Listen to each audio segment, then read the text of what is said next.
Welcome to the Beach Chair, where we talk about anything under the beautiful sun of La Union. From food, surfing, arts, wellness, the community, and the people that make La Union your dream destination.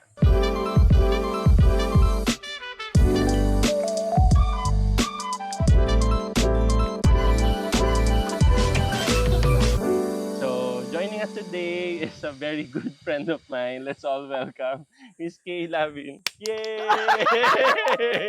Clap for me. Okay, so let's go straight to our main topic today. So, parang we've all at some point we've all met someone na parang oh wow, you live in La Union. Gusto ko din mag-move sa La Union. So, Yeah. how did you end up in La Union? Um, when people ask me why I moved here, my answer is always I moved here for work, and I hated La Union before moving here, You've cause been here before, like twice on vacation. on na one vacation, one not really.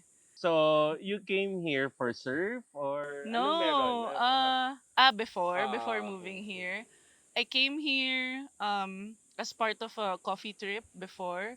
So we went to the coffee Okay. farms and then we visited El Union. Mhm. And then the other one was just for vacation. And then that was it. And then you hated it because I thought people here were pretentious. wow. And now she's one of them. And then So I moved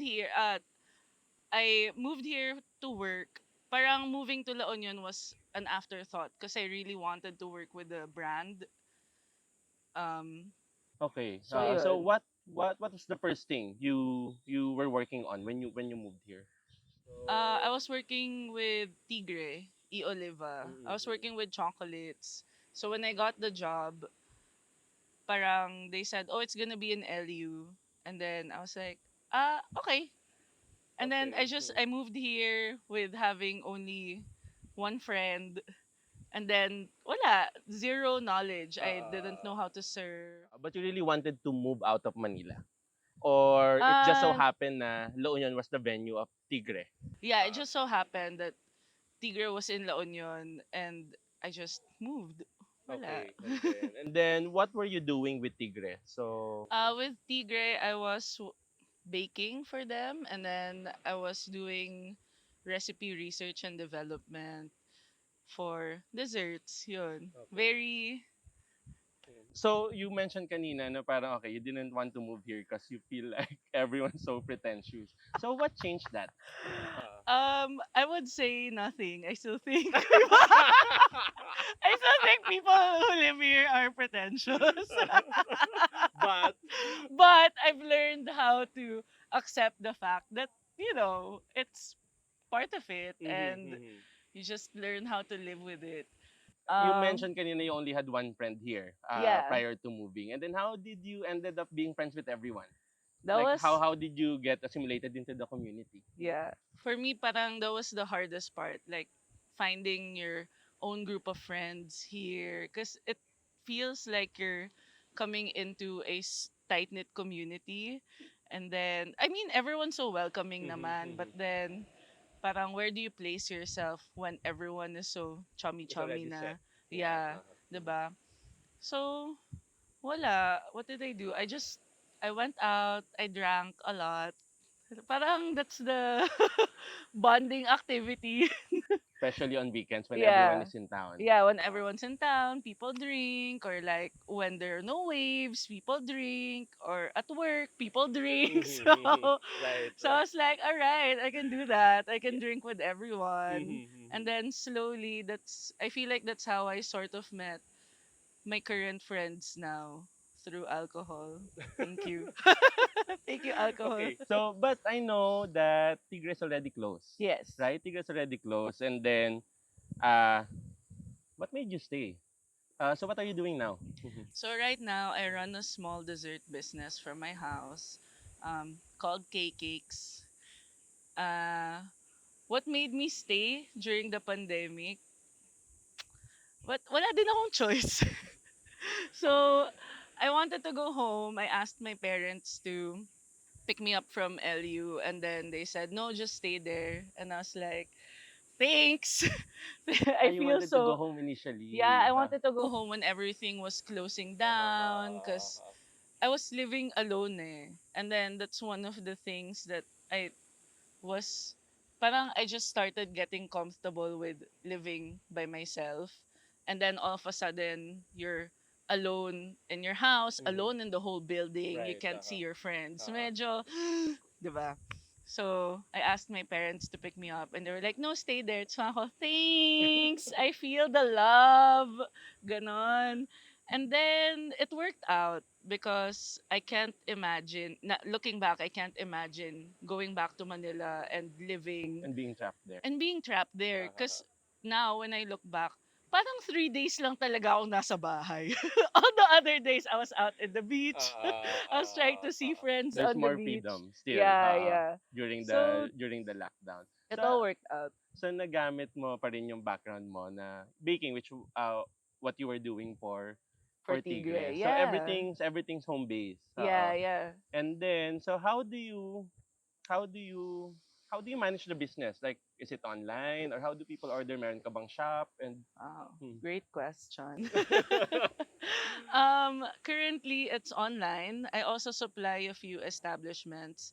So when people ask where they can get my stuff, I direct them to the establishments that sell my desserts. Mm-mm. If they're Or in town, if ba? they're in town, Mhm. or parang they can do special orders and then I'll just deliver it to them, ganun. Yun. Are you looking for a permanent space, or would you think it will make sense if you set up a shop? Especially Yeah. now na parang ang daming nag-open. Sobrang daming Yeah. nag-open ng That's mga right. cafe, coffee shop, and also with your background in coffee. Yeah. So, does it parang come into mind na parang why not set up something na permanent na Yeah. hindi na online? So, yeah. Yeah. I I've been thinking about that, setting up a shop, but parang I want to move away from the tourist strip because I want to set up something that's not reliant on people who are, Comes on the weekend. yeah, yeah, na they're just here during the weekend. Parang I want to set up something that's alive all throughout, like the whole year. Parang I Mm-mm. don't have to make habol tourists or Every like time. seasons, Yeah, 'di ba? yeah. So I'm, Especially you're making cake, parang laging merong nagbe-birthday, yeah, laging yeah, merong 'di ba? tama, So tama. parang I want to be in a spot na that can also cater to the locals. So Oo. something, I don't know, San Fernando because I live there. Okay, so closer. Yeah, somewhere closer. San Mm-mm. Fernando or Bacnotan, ganun. Mm-mm. By San Juan, So how do sorry. you come up with your parang items you put up on sale sa Mm. Kayekeyks? Curiosity. So either I'll see recipes online, try it out, or like if there's a fruit that I want to work with, for example, duhat, Mm-hmm. it's super seasonal. You don't really see it everywhere. So Duhat. it's, yeah, Okay. so it's something that I enjoy exploring, like And it's make, available locally. yeah, it's Okay. available. It Mm-hmm. grows everywhere. Ganyan, nahuhulog na lang siya, ganun. So parang fun to experiment with flavors like duhat or like aratilis. Then yesterday I found out there's a sampalok tree outside the house. Oh. So Mhm. that might be my next project. So, question, are you still living by yourself in the same spot? Oo. From when I moved here. Uh, I don't know. I mean, okay. Yeah. So yeah, I still live by myself. I'm in my third house. Pero I think I wanna stay there. I don't Mm-mm. wanna move anymore. Let's talk about parang yung idea na parang sige, 'di ba when you first mentioned earlier na moving here, it's hard to place yourselves and then eventually you found your spot. But parang La Union, one of our talks kanina, you mentioned na parang it feels very transitional. This Yes, spot. yes. So parang 'di ba yung relationship you build with people, parang may feeling ka na at some point it will end. Yes. Cause okay, maybe later on they'll realize na okay, La Union is not for me. Especially those guys who don't have any businesses here. So Yeah, walang that's roots. So right. parang That's idea right. is how do you deal with that and how do you grow roots? Oh my Mm. gosh. That took me like 4 years to answer my own question. Um, I think that was one of my main struggles when I first moved here na parang you know how in Manila you can always run to like certain friend groups when Your you high don't school barkada yeah, or college yeah, and they're barkada. always present or Oo. it's easy to It's go easy to there. call them. Yeah, Yeah. but then when I moved here, walang ganon. So I was like, shit, what do I do? Um wala. It's just time and patience and really making yourself vulnerable to certain people, I guess. And trial and error. Parang, will this relationship work Yeah, out? Will it yeah. not? Oo. And I feel like it's always in a transition. Mm-mm. Parang when I moved here, everyone was like single and hoeing it out and always drunk. And now Right. they're all like settling down, they People are have getting families, married, they're having getting married, they're baby. having Yeah. babies, and I'm like, oh my god, do I need new friends or do I just need a baby? Diba? But it's hard, but I guess it's part of growth. I don't Mhm. know. Mhm. Mhm. Ganon. So do you see yourself like really, I mean, being here in the next 5, 10 years? Or Good question. That's a great question. Thank you for that wonderful question. I'm not sure. Still very, I want to say, in that transitional kind of mentality where Mm-mm. I don't know if I want to be here forever. Mm-mm. But with how things are going, it sort of feels like that. Na parang, okay, maybe I can be here for a few years, but how long? Mm-mm. Or Mm-mm. like, aside from my business, what else is gonna keep me here? Yeah. Yeah. Diba? So being here, how long have you been here? What? 2018? 2018. So 5 years? turning 5 years. Shit. So parang Kayekeyks is one of those, I would still say, a unique business. Uh-huh. Parang do you still think of, like what you mentioned, parang okay, ano pa ba yung pwede kong gawin dito? Yeah. Can you think of any other unique business opportunity here Ah. in La Union? Well, I guess I can set up a matchmaking for myself. Because matchmaking, people go here, they fall in love, right? But Talaga? alam mo, same. I don't know. Where do these people find? If you have fallen in love in La Union, give us tips. Because we do. Where? How? Okay. Okay.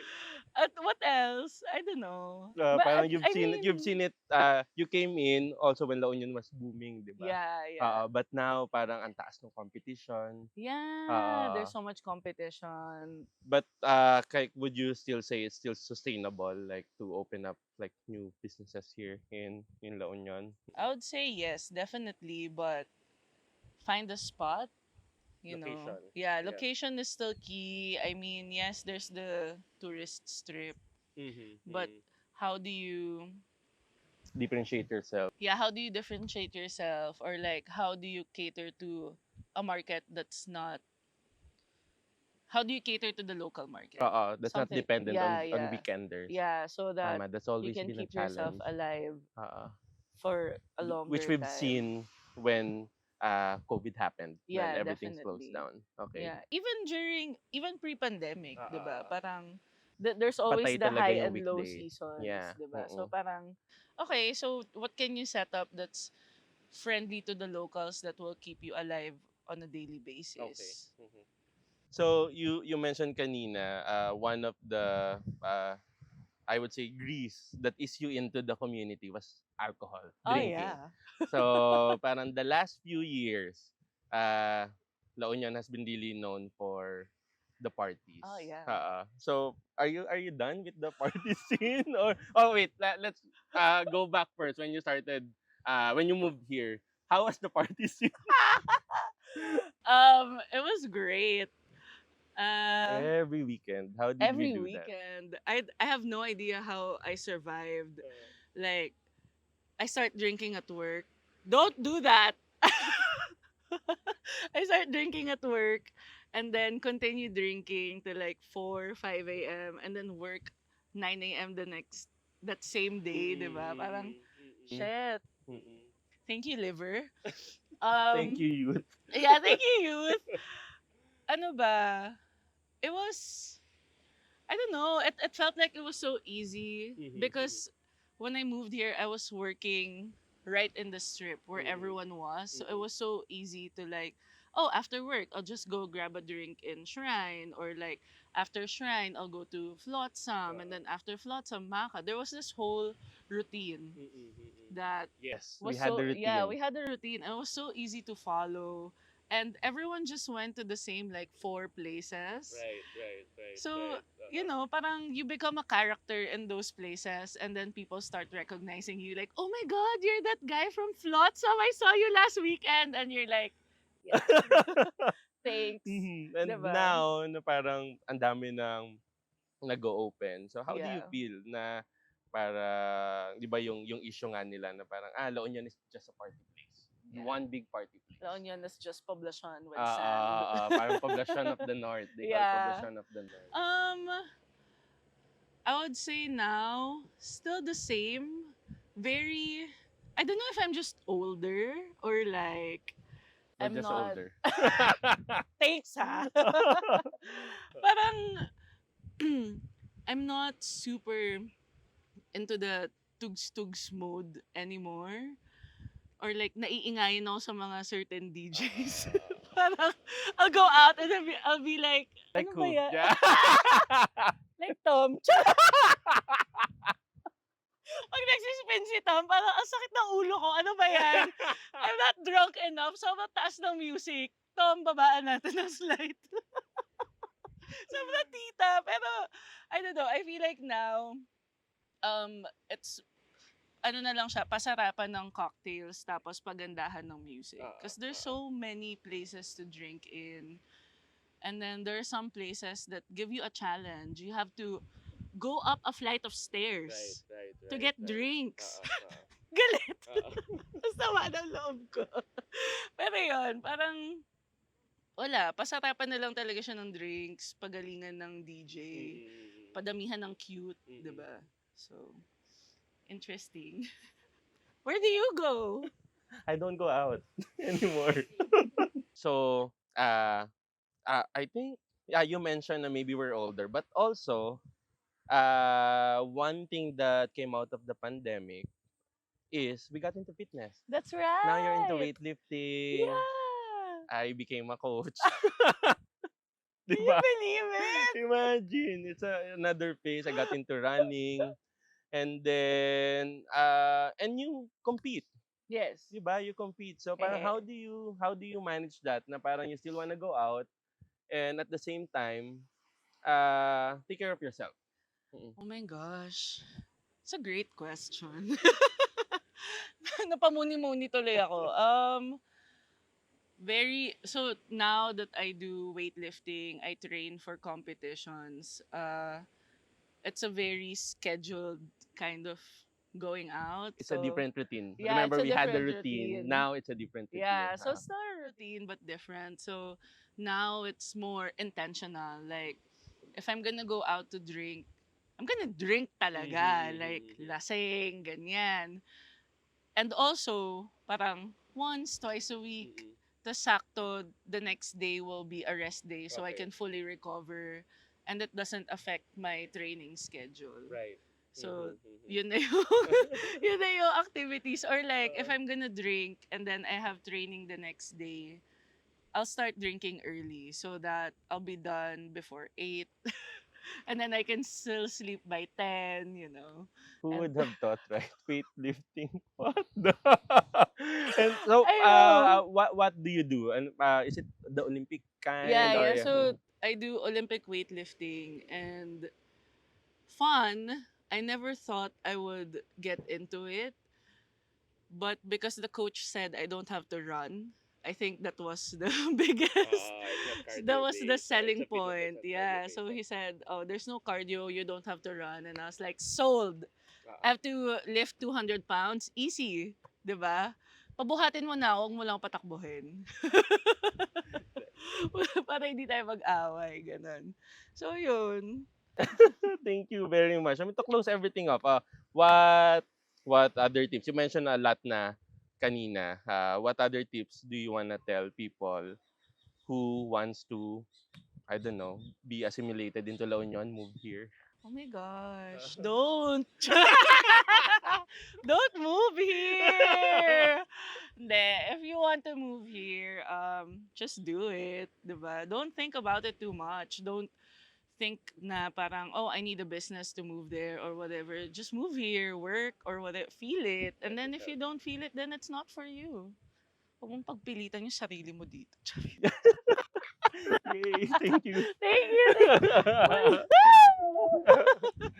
So thanks for tuning in today. Please don't forget to follow our social media pages on Facebook, on Instagram, Alpas La Union. Please come visit Alpas La Union here in Bacnotan. I'll be here always to serve a chair for you. Okay, see you on the next episode of The Beach Chair.